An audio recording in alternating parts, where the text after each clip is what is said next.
Great morning दोस्तों, great morning. Bhupesh आनंद। बेटे हम ऑलरेडी 8 लेक्चर्स कर चुके हैं कैश फ्लो स्टेटमेंट के, and this is the 9th lecture for understanding cash flow statement specifically for CFA level 1 examination. Financial statement analysis का हम subject कर रहे हैं और आज मैं लेक्चर 9 लेने जा रहा हूं और चैप्टर का नाम है बेटे understanding cash flow statement. We have seen that what is the meaning of a cash. हमने बड़ी सारी बातें पिछले 8 लेक्चर्स में की हैं। आज मैं एक नया ढंग, नया वे, नया रास्ता आपको समझाने वाला हूँ कैश फ्लो स्टेटमेंट में। नो डाउट पहले 8 लेक्चर्स में मैंने सब कुछ बता दिया है, प्रैक्टिस करने की बात ही है, लेकिन स्टिल मुझे ऐसा लगा कि अगर मैं सेपरेट एक एंगल और बताऊँ आपको तो यू कैन बेटर अंडरस्टैंड। उसके बाद आप ज़्यादा बेटरली कैश फ्लो स्टेटमेंट बना सकते हैं। तो बेटे एक तो रजिस्टर ओपन करना बड़ा ज़रूरी है और दूसरा कैलकुलेटर आपके पास होना ज़रूरी है। बेटे दो बातें करें, because cash flow statement is purely a practical case study. We have seen that how Coca-Cola or how a Nerolac or how the companies they prepare a cash flow statement and how they divide those activities. तो मैंने पिछले 8 lectures में जो जो भी बताया आपको, आपकी एक बेसिक फाउंडेशन को डेवलप करने की कोशिश की। whether you are from commerce background, whether you are from non-commerce background, मैंने आपको वो सारी बातों को जोड़ा और फिर बताया। all concepts in relation to cash flow statement we have discussed right from scratch level to 8th lecture number 8। मैंने कैश से स्टार्ट किया, फिर मैंने फ्लो की बातें की, फिर मैंने स्टेटमेंट की बातें की, फिर मैंने आपको बड़ी सारी एक्टिविटीज़ बताई, operating activities, investing activities, financial activities, and then I have told you that how there is a flow of cash, how to prepare, what are the different methods, what I mean by account receivable, what I mean by accounts payable, how we prepare a ledger account। ये सब कुछ मैंने बता दिया। फिर भी मुझे ऐसा लगा कि शायद थोड़ा सा और मैं बता दूं तो आपके कंसेप्ट और क्लियर होंगे, because this is very important topic. तो मैंने आज लेक्चर 9 से कुछ बातों को आपके लिए दोबारा से रखा। बेटे लेक्चर 9 ऑनवर्ड्स मैं आपके सामने 10 ऐसे सिनेरियोज लेकर आऊंगा, 10 ऐसे क्वेश्चंस लेकर आऊंगा, 10 ऐसी केस स्टडीज लेकर आऊंगा, 10 ऐसी बातें करूंगा with the help of which whether you are a commerce background और a non commerce background there will be a value addition. और मैं आपको ये बता दूंगा कि नॉन कॉमर्स वालों को ज़्यादा अच्छा समझ आएगा क्योंकि उनको वो अटेंटिव बैठेंगे।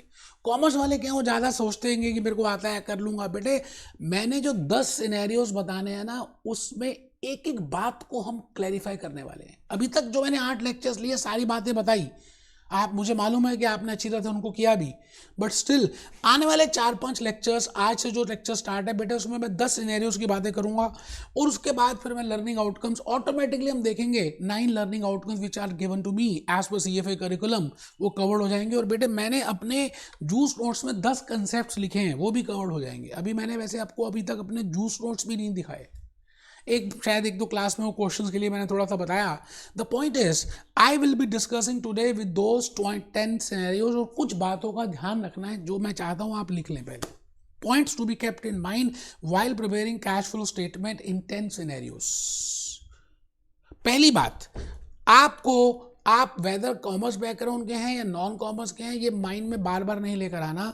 दूसरी बात, आपको कोई जर्नल एंट्रीज नहीं करनी। No need to learn journal entries, what is nominal account, what. बेटा you are a chartered holder, आप चार्टर्ड होल्डर बनने वाले। Your duty is not to prepare the financial accounts, but at least you should know how, what is the process of preparing that. So for that there is no need to pass journal entries. आपको बस flow देखना है कि अगर एक transaction होती है, एक इवेंट होता है, एक हादसा होता है, तो उसका फ्लो कहाँ कहाँ जाएगा, पैसे आएंगे या जाएंगे। You have to see the business entity concept, you have to see a going concern concept, you have to see a money measurement concept, and you have to see the flow. मैंने आपको accounting equation बताया था, उसमें मैंने बताया था accounts assets is equal to liabilities plus equity, and liabilities plus equity is a source of fund and asset is a use of fund। बस आप अगर उसी अकाउंटिंग इक्वेशन को ही ध्यान से देख लोगे तो बेटे सोर्स ऑफ फंड और यूजेस ऑफ फंड से ही we will be able to prepare 3 accounts. मैं 3 अकाउंट्स आज आपको बनाने की कोशिश करके दिखाऊंगा। क्या? एक हम इनकम स्टेटमेंट बनाएंगे, एक हम बैलेंस शीट बनाएंगे और एक कैश अकाउंट भी बनाएंगे और टी फॉर्म में बनाएंगे। टी फॉर्म का मतलब है हम टी बनाएंगे और उस फॉर्म से बनाएंगे। कुछ ज़्यादा मुश्किल है ही नहीं। We will not prepare as per IFRS क्योंकि those are the working notes, just for understanding purpose we will prepare that. So first point is points to be kept in mind while preparing cash flow statement in 10 scenarios, whether you have a commerce background or not. Second is no need to pass journal entries. Third is we have already discuss in the accounting equation concepts, तो वो मैं उन्हीं concept को use करने वाला हूँ, इसलिए आपको टेंशन मत लें। इन एनी ट्रांजैक्शन, अब होगा क्या कि आपको एग्जामिनेशन में कुछ ट्रांजैक्शंस दी जाएंगी, मैं आपको जो 10 सिनेरियोज में प्रैक्टिस कराऊंगा उसमें भी कुछ आपको ट्रांजैक्शंस देने वाला हूं। आप उन transactions, on the basis of those transactions we will prepare a working note in some beginning 1 to 3 scenarios, and then after understanding with those transactions we will prepare income statement, we will prepare balance sheet and we will prepare cash account। उस transaction का effect जहां जहां जाता होगा हम उसको वहां पर लेकर जाएंगे, और जैसे ही कैश अकाउंट जब पूरा हो जाएगा तो मैं कैश अकाउंट की हेल्प से आपको कैश फ्लो स्टेटमेंट बनाना सिखाऊंगा, as we have already discuss in those late lectures that if I am given the cash account I can prepare a cash flow statement. फिर मैंने बताया था कि cash account, bank account, marketable securities दिया हो तो तब भी आप कैश फ्लो स्टेटमेंट बना सकते हैं। फिर मैंने बताया था कि अगर आपको बैलेंस शीट, दो बैलेंस शीट गिवन है, then also you can prepare cash flow statement. Then I have told you that if balance sheet is given along with the income statement we can also prepare a cash flow statement. आज के इस scenario number 1 में और scenario number 2 में, मतलब lecture 9 में और lecture 10 में, मैं आपको ये बताऊंगा that how we can prepare traditionally balance sheet, income statement and cash account. उससे जब आप कैश फ्लो स्टेटमेंट बनाएंगे तो आपके कंसेप्ट ज़्यादा स्ट्रांग होंगे और ज़्यादा आप अडिग हो पाएंगे। आइए लिखिए, 4th पॉइंट लिखिए, in any transaction you have to notice the flow of cash. मैं अभी जो बड़ी सारी ट्रांजैक्शंस दूंगा, इंफॉर्मेशन बताऊंगा, आपने सभी ट्रांजैक्शंस में फ्लो ऑफ कैश को नोटिस करना है and prepare a separate working note, और उन सभी ट्रांजैक्शंस का हम एक सेपरेट वर्किंग नोट बनाएंगे for all the transactions in the beginning. Firstly पहले हम क्या करेंगे, वर्किंग नोट बनाएंगे, उसके बाद इनकम स्टेटमेंट बनाएंगे, उसके साथ साथ ही we will prepare income statement, balance sheet and cash account. No doubt आपको पोस्टिंग नहीं आती कोई बात नहीं, आपको जर्नल एंट्रीज नहीं आती कोई बात नहीं, बट आप मेरे साथ अगर रहेंगे और मेरी बातों को ध्यान से सुनते रहेंगे तो we can prepare a cash flow statement as per that also. आइए जी, आइए, मैं चाहता हूं कि आप सभी एक बार जूस नोट्स को निकाल लें। मैंने आपको जूस नोट्स दिए हुए हैं ऑलरेडी। मैं कैश फ्लो स्टेटमेंट के चैप्टर में आ गया और इसके लर्निंग आउटकम्स अभी हम देख लेंगे। These are the 10 concepts which I have mentioned in my juice note. The first concept is 30K MC Donald's, McDonald's की मैं 10K आपको दिखाऊंगा, 30K भी दिखाऊंगा। Cash flow statement concept number 2, 10 scenarios. ये देखिए जी, ये 10 सिनेरियोज हैं। अभी तक जो भी कुछ मैंने बताया ये 8 लेक्चर्स में आई have already covered in lecture number 1 to lecture number 8। मैंने 1 से लेकर 8 तक के लेक्चर्स में सब कुछ पहले से ही कवर कर दिया है। मैं भूपेश आनंद आज इस कंसेप्ट में खड़ा हूँ, यहाँ पर खड़ा हूँ बेटे। मैं कंसेप्ट नंबर 3 में, that is 10 scenarios to be discussed in preparing cash flow statement. Direct indirect वैसे मैंने बता दिया, अभी देखेंगे। आइए जी, आइए, आपको मैंने, आई have already given you a flow chart. We have already prepared in the first 8 lectures that what I mean by cash flow statement. Still I have given in your juice notes. But ये मेरी एक खासियत है कि हम जो भी chapter करते हैं उसका फ्लो चार्ट बनाते हैं, so that you can get an idea that what I mean by cash, what I mean by flow, what I mean by statement and what are the different types of activities, what are the cash. ये हम सब कर चुके हैं। मैं सीधा आपको लेके जा रहा हूँ कहाँ पर, सिनेरियोज में लेके जा रहा हूँ बेटे, सीधा सिनेरियोज में जा रहे हैं। और आप देखिए सिनेरियोज में ये हम सब कर चुके हैं बेटे। सिनेरियो नंबर 1 आपको पढ़ना है और मेरे साथ साथ हमने उस क्वेश्चन को करना है, so that we can get an idea कि what is the meaning of cash flow statement. ये देखिए जी, कंसेप्ट नंबर 3 में आ गया बेटे मैं। आप सभी जूस नोट्स आपके पास हैं, आप आराम से जूस नोट्स में आ जाएं और आप देखें कि मैंने वहाँ लिखा है 10 scenarios for preparing cash flow statement. इस बात का दावा है कि अगर आपने मेरे ये 10 सिनेरियोज ध्यान से कर लिया तो इस दुनिया के सभी बड़े बड़े क्वेश्चंस भी आप इजीली कर पाएंगे, whether you are from commerce background और non commerce background, and you can analyse your cash flow statement. तो फर्स्ट पॉइंट लिखा हुआ है prepare balance sheet, prepare income statement and prepare cash flow statement. मैं तो ये कहूंगा कि कैश फ्लो स्टेटमेंट से अच्छा है पहले आप कैश अकाउंट बनाएं। अब एग्जामिनेशन में ये नहीं आएगा that you have to prepare balance sheet, you have to prepare income statement, you have to prepare cash account. बेटा ये तो मेरा प्यार है जो मैं आपके ऊपर लेकर आ रहा हूं और आपको लॉजिकली कुछ और बताने की कोशिश कर रहा हूं। तो आपको मैंने कुछ ट्रांजैक्शंस दिए on the basis of following transactions. ये नीचे ट्रांजैक्शंस गिवन है, उन ट्रांजैक्शंस के बेसिस पे आपको इनकम स्टेटमेंट बनानी है, you have to prepare balance sheet, you have to prepare cash account, और एंड में हम बनाएंगे क्या बनाएंगे, कैश फ्लो स्टेटमेंट। तो पहला आप ट्रांजैक्शन देखिए क्या लिखा हुआ है, कैपिटल इंट्रोड्यूस्ड 25 lakhs, डॉलर्स में बेटा, सब कुछ डॉलर्स में है, it means 2.5 million, bank loan 1.5 million, land 2 million, building 1.5 million, sales 8 million, credit sales 50%, general expenses 5 lakhs, total salary expense during the year 10 lakhs, outstanding salary 2 lakhs, depreciation on furniture 20%।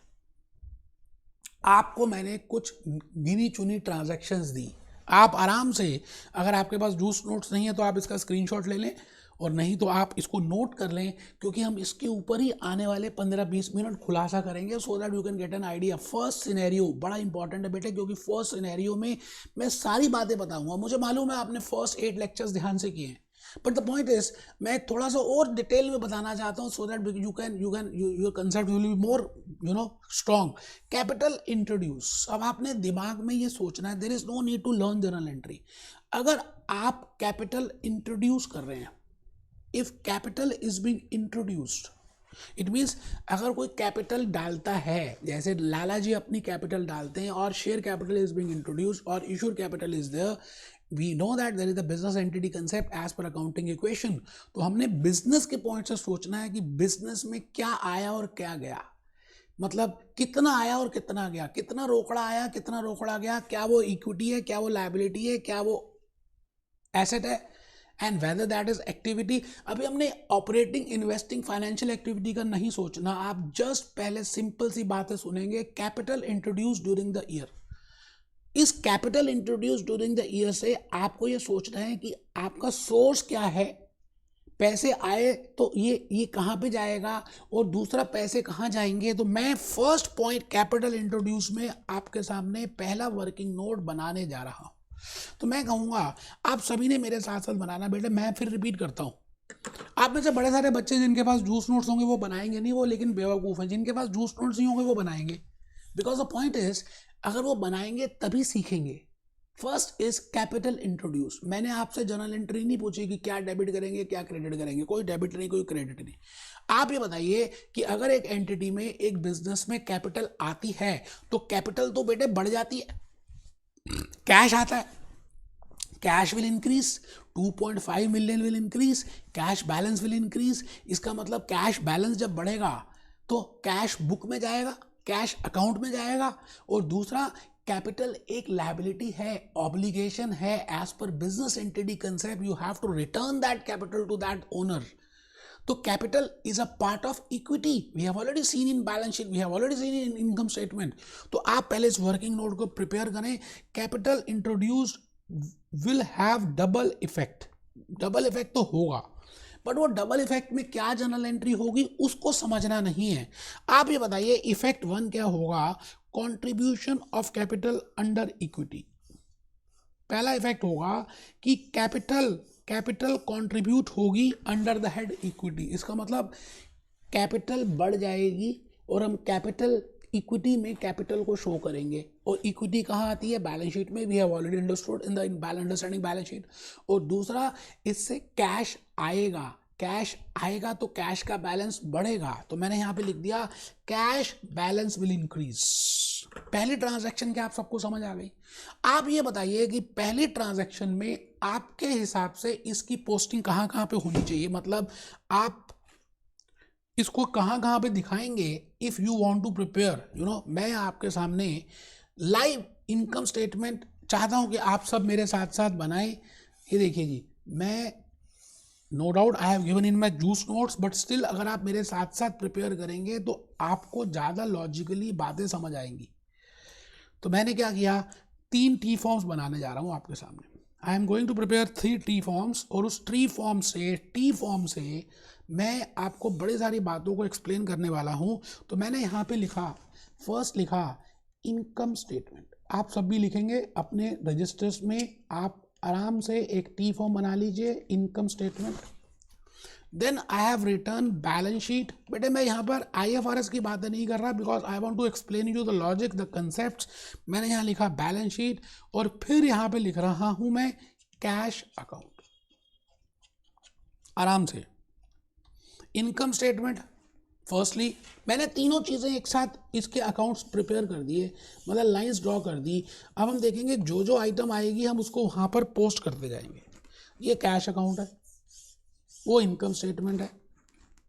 तो आप ये बताइए कि जब capital introduce हुआ तो capital बढ़ेगा, capital will be a part of equity. तो मैंने उसको एक तो बैलेंस शीट में दिखाना है, तो यहाँ पर मैं शो कर रहा हूँ, मैंने लिखा इक्विटी, इक्विटी के नीचे कैपिटल है तो 2.5 million, everything is in dollars million. सब बच्चे मेरे साथ साथ बनाएंगे। एक तो कैपिटल इंट्रोड्यूस होगी, कैपिटल इक्विटी में आती है, मैंने वहाँ पे शो कर दिया। दूसरा कैश बैलेंस बढ़ेगा, बिकॉज कैपिटल आया है तो कैश बैलेंस बढ़ेगा तो 2.5 मिलियन, बेटे यहाँ पे हमने शो किया। कैश जब बढ़ता है तो हम इस साइड में शो करेंगे, और कैश जब कम होता है तो हम इस साइड में शो करेंगे, ऐसा आपको मालूम ही है। तो आप बताइए जी, पहली ट्रांजैक्शन का इफेक्ट आपको समझ आ गया। हमने कोई जर्नल एंट्री नहीं बनाई, कोई लेजर अकाउंट नहीं बनाया, डायरेक्टली हम balance sheet, income statement, cash account बनाएंगे और उसी की हेल्प से हम सीधा कैश फ्लो स्टेटमेंट में आ जाएंगे। ठीक है जी, तो पहली ट्रांजैक्शन हमने देख ली। मैं आ गया जी दूसरी ट्रांजैक्शन में, सेकेंड ट्रांजैक्शन। मैं सेकेंड ट्रांजैक्शन में आ गया जी। सर सेकेंड ट्रांजैक्शन है, सेकेंड ट्रांजैक्शन को पहले पढ़ लेते हैं, फिर वर्किंग नोट देखेंगे। बैंक लोन 15 लाख्स, या ऐसा समझ लीजिए, लिख लीजिए बैंक लोन बोरोड। वैसे तो ऐसे भी समझ आ जाएगा, स्टिल बैंक लोन को हमने बोरो किया 15 लाख्स, हमने बैंक लोन को बोरो किया 15 लाख्स। इट मीन्स हमने HDFC से, ICICI से, एक्सिस बैंक से लोन को बोरो कर लिया। जब हम लोन को बोरो करेंगे तो पैसे आएंगे, कैश आएगा, और ये हमारा loan is a obligation, it is to be return, it is उधार, ये कर्ज है। तो इससे ट्रांजैक्शन में क्या होगा, आइए वर्किंग नोट बनाएं। पहली बात, वर्किंग नोट नंबर 2 मैं यहाँ पे लिख रहा हूँ, bank loan. If I raise funds through bank loan, तो bank loan is a liability. मैंने जैसे कहा capital is a equity, bank loan is a liability, because ये कर्ज है, आपको देना है, it has to be return. In future there will be a cash outflow from this, it is a liability. तो मैंने उसको वहां पे दिखा दिया। Effect 1 is bank loan is to be repaid और ऑब्लिगेशन, सो अंडर लायबिलिटीज। आराम से, bank loan is to be repaid और it is to be shown under the head liabilities. ये बात तो समझ आ गया, देनदारी है, कर्ज है, सोर्स ऑफ कैश तो है, सोर्स ऑफ कैश में इक्विटी और लायबिलिटीज ही होते हैं, बट स्टिल मैंने कहा इससे दूसरा इफेक्ट क्या होगा, कैश बढ़ेगा, cash will increase, no need to pass any journal entry. मैंने कहा कैश बढ़ेगा तो cash will increase, and second is it is a it is a liability because you have to return that. तो मैं इसका effect directly लेने आ रहा हूँ, कहाँ पर बेटे, कहाँ लेने आ रहा हूँ, डायरेक्टली मैं यहाँ पे शो कर रहा हूँ।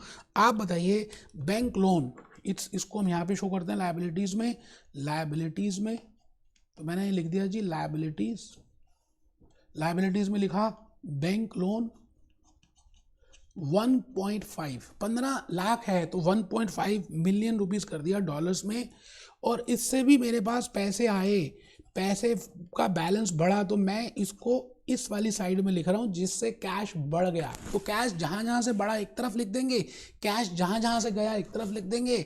आप बताइए क्या आपको सेकंड ट्रांजैक्शन की पोस्टिंग समझ आ गई? बेटे हमने कोई जर्नल एंट्री पास नहीं की, कोई लेजर अकाउंट नहीं बनाया, डायरेक्टली हम बैलेंस शीट और इनकम स्टेटमेंट और कैश अकाउंट बना रहे हैं। ठीक है सर, बहुत बढ़िया। मैं भूपेश आनंद आज आपके सामने थर्ड ट्रांजैक्शन में आने वाला हूं। मैं अब थर्ड ट्रांजैक्शन की बात करूंगा। आप सभी आराम से थर्ड ट्रांजैक्शन को पढ़िए और देखिए थर्ड ट्रांजैक्शन में मैंने क्या लिखा है। बेटे land purchase 20 lakhs, land purchased है बेटे, आप मानो कि परचेज्ड ही है, मैंने लिखा नहीं है, बिल्डिंग परचेज्ड ही है, आप मानो, ठीक है जी। तो लैंड परचेज 20 लाख्स, लैंड खरीदा, जैसे टाटा मोटर्स ने सिंगूर में लैंड परचेज किया। तो land is a plant property equipment, it is a long lived asset as per IFRS, land and building is to be shown under the head plant property, plant and equipment, PPE में दिखाते हैं। इसका एक separate हम study भी करेंगे, long lived assets को अलग से, बट लैंड जब खरीदेंगे प्रॉपर्टी प्लांट एंड इक्विपमेंट जब परचेज करेंगे तो कैश आपकी जेब से जाएगा. As a business entity my cash is going out.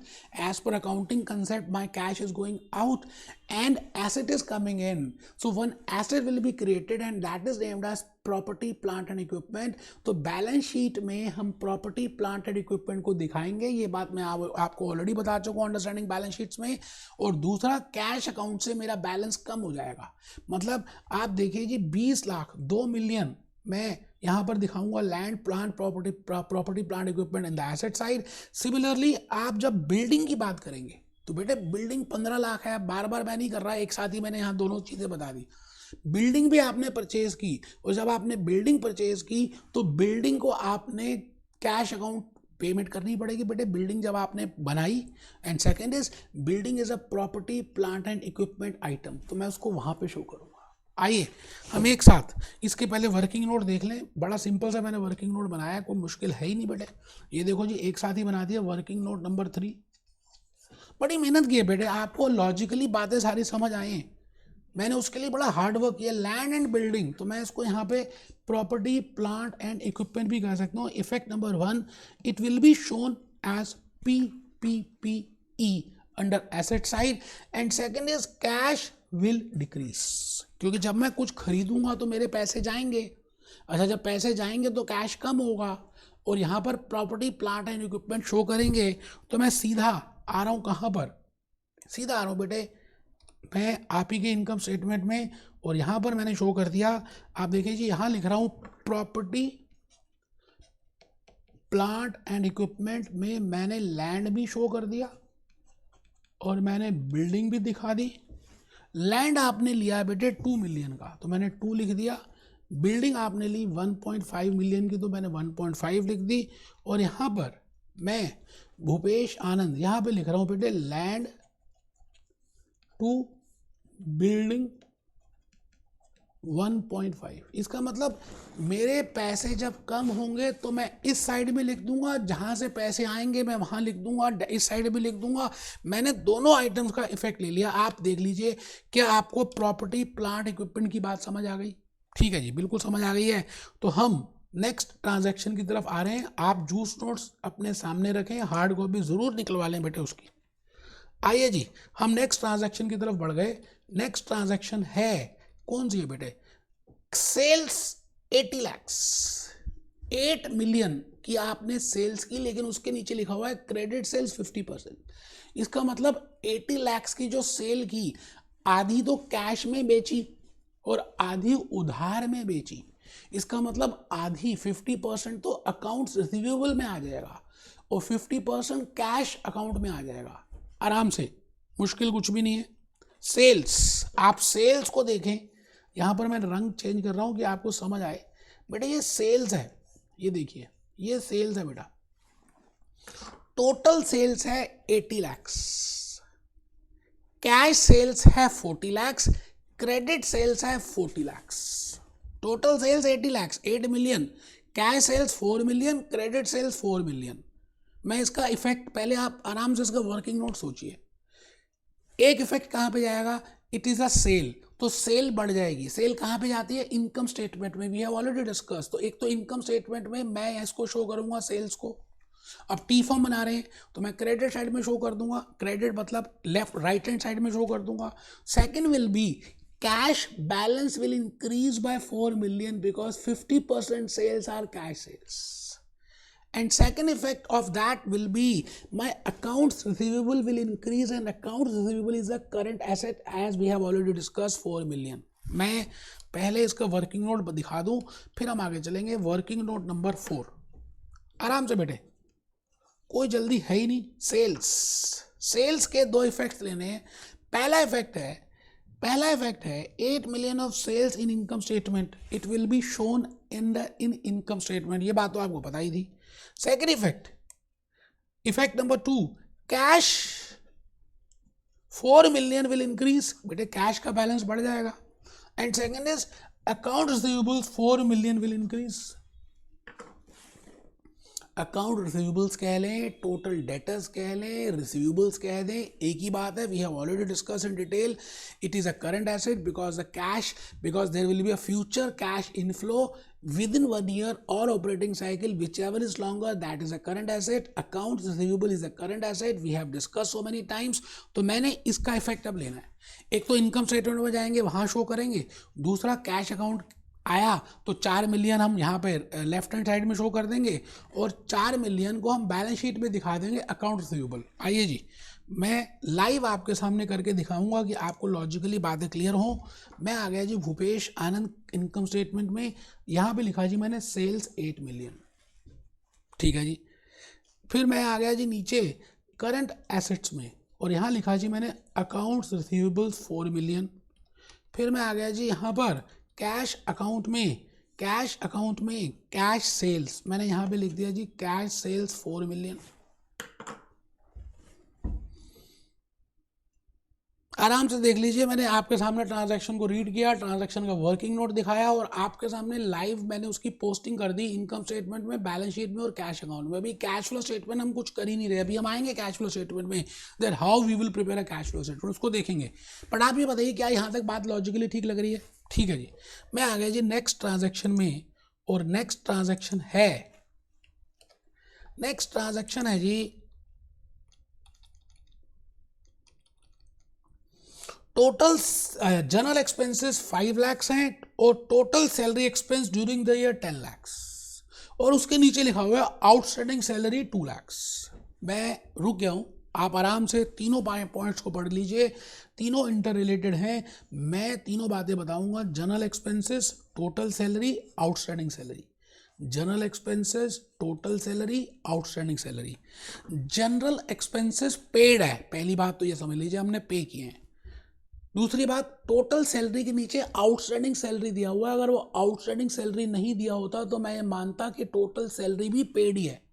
But जब वो लिखा है कि टोटल सैलरी 10 लाख है और नीचे मेंशन है आउटस्टैंडिंग सैलरी 2 लाख, तो मैं ये समझता हूँ 10 लाख में से 2 लाख चले गए तो बाकी कितने बच गए? 8 लाख. इसका मतलब 10 लाख की सैलरी में 8 लाख तो आपने पे किए और 2 लाख अभी पे नहीं किए, अभी देने. It means it is a accrual expense. We have discussed that what I mean by accrued expenses, कि आपने सर्विसेज तो ले ली हैं बट उसकी पेमेंट नहीं की. तो अभी आप तीनों बाइट को पहले पढ़ लीजिए. General expenses, outstanding salary. मैं आ गया जी इस वर्किंग नोट की तरफ. वर्किंग नोट नंबर 5 में इस समय मैं आपको लेके जा रहा हूँ. आइए जी, वर्किंग नोट नंबर 5.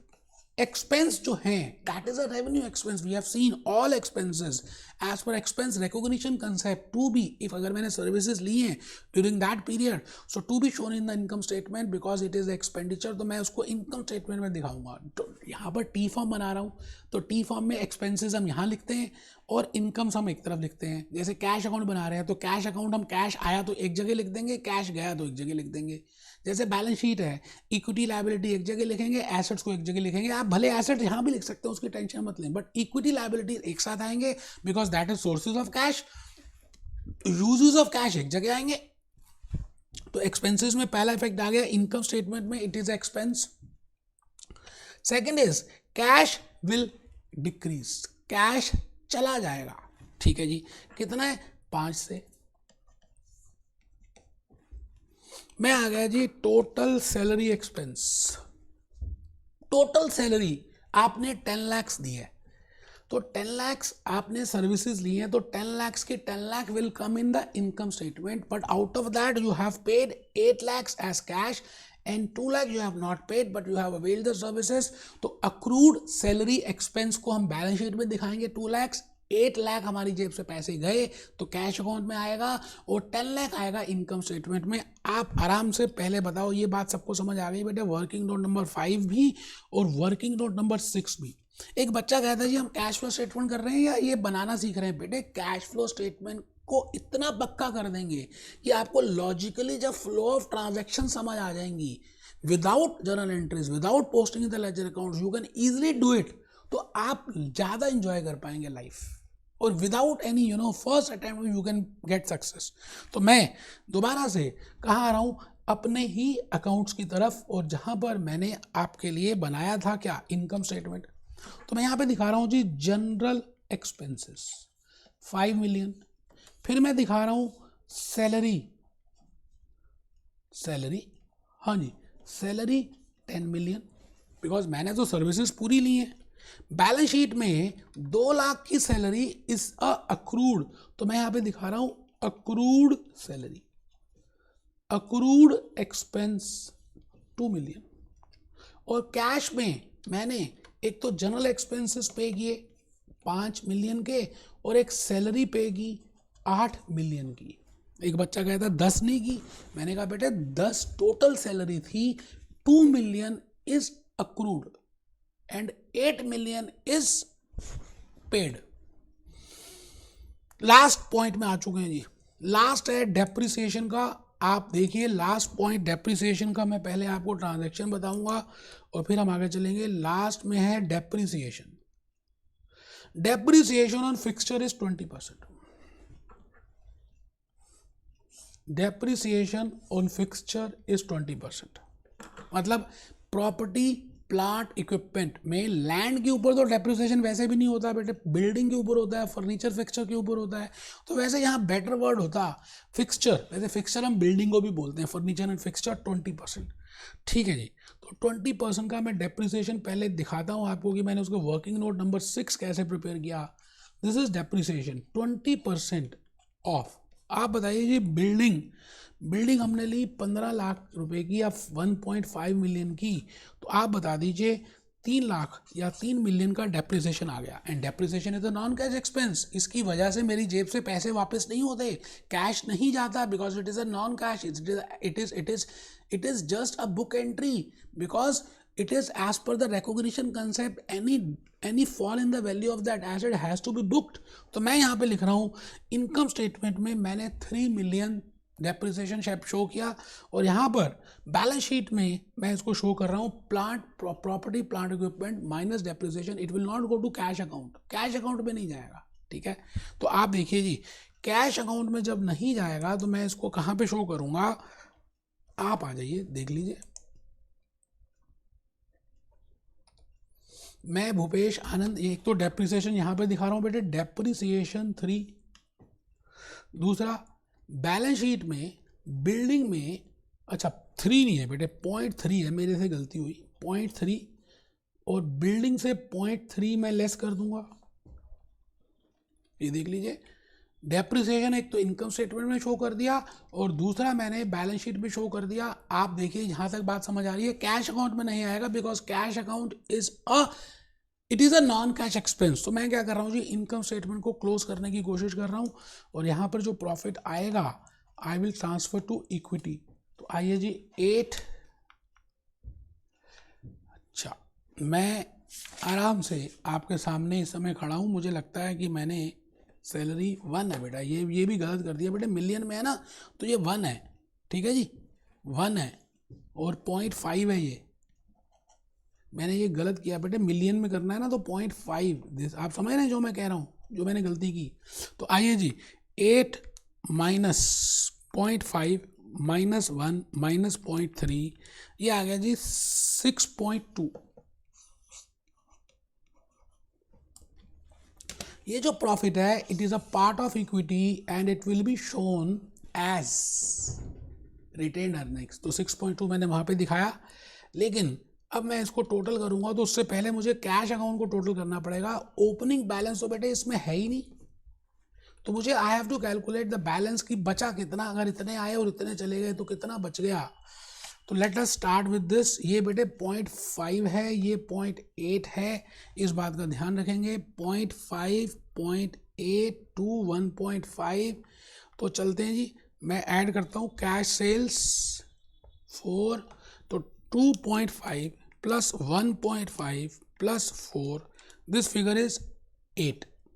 बिल्कुल ठीक है, 8 मतलब पैसे आए, गए कितने, -2 minus 1.5 minus 0.5 minus 0.8, that comes to 3.2। It means हमारे पास जो बैलेंस बच गया कैश का दैट इज 3.2, और इसको यहाँ पे दिखा देंगे और आप बैलेंस शीट मिला लीजिए। मैंने ऑलरेडी जूस नोट्स में भी इसको प्रिपेयर किया हुआ है, 3.2 इज द क्लोजिंग बैलेंस। आगे देख लेते हैं।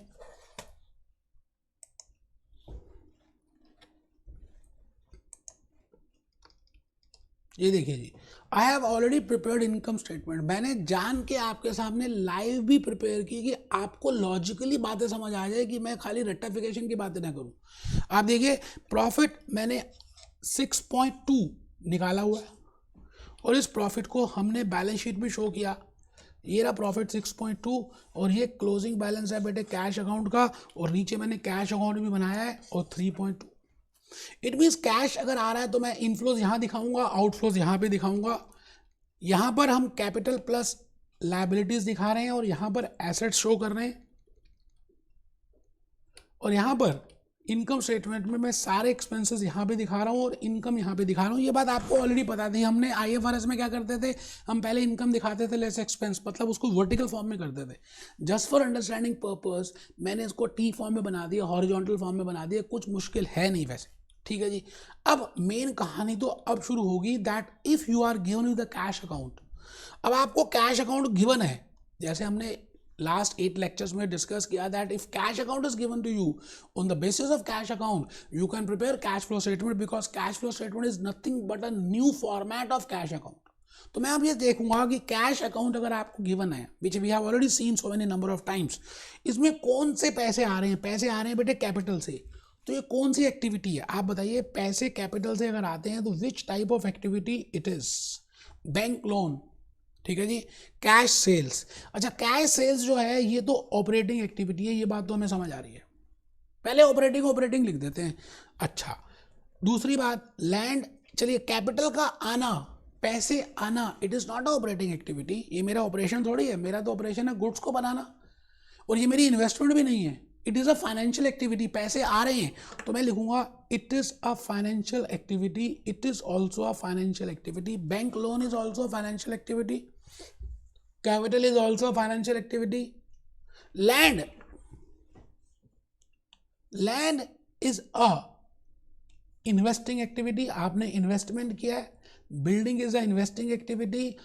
General expenses is operating activity, salary is operating activity, and cash balance. बेटे ये कैश बैलेंस तो हम ये प्रूव ही कर रहे हैं ना कैश फ्लो स्टेटमेंट में, कि जो ओपनिंग बैलेंस था, चांस की बात है न्यूली फॉर्म्ड कंपनी है तो ओपनिंग बैलेंस 0 है, क्लोजिंग बैलेंस 3.2 है। तो मैं यही तो कहना चाहता हूँ कि ये जो 3.2 है ड्यू टू विच एक्टिविटी, कौन से एक्टिविटी से पैसे आए और कौन से एक्टिविटी से गए।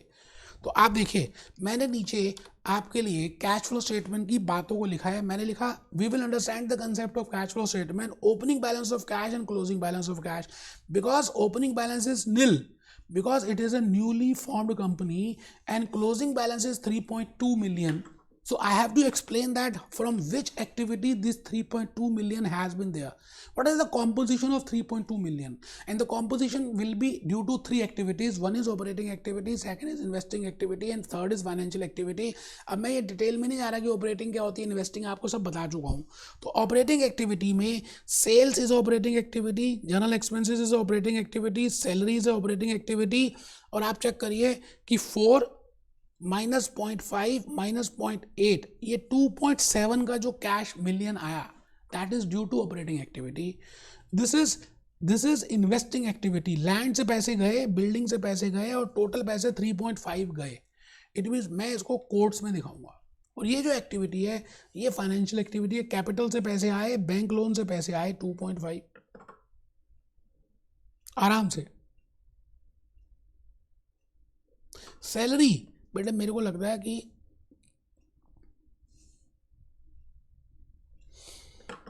आराम से देख लीजिए। अब आप चेक करें, अगर आप कैश फ्लो स्टेटमेंट बना रहे हैं तो opening balance of cash is nil, ठीक है जी। ऑपरेटिंग एक्टिविटी से due to operating activity, due to investing activity, due to financial activity, operating activity से 2.7 आए, इन्वेस्टिंग से 3.5 चले गए, और फाइनेंशियल से 4 आए। तो आप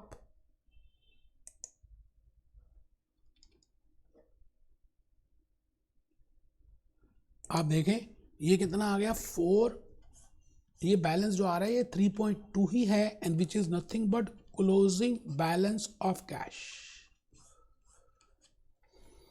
It means we have prepared a cash flow statement, we have prepared income statement, we have prepared balance sheet, we have prepared cash account, और cash account के बेसिस में हमने cash book बनाई. I think आपको बातें कुछ समझ आ चुकी हैं. बेटे ये सिनेरियो 1 था. सिनेरियो 1 में मैंने वर्किंग नोट्स भी बनाए सो that you can get an idea. बेटे इसको पूरा कंप्लीट करना है, तभी आप लेक्चर नंबर 10 में आएंगे. मिलते हैं लेक्चर नंबर 10 में.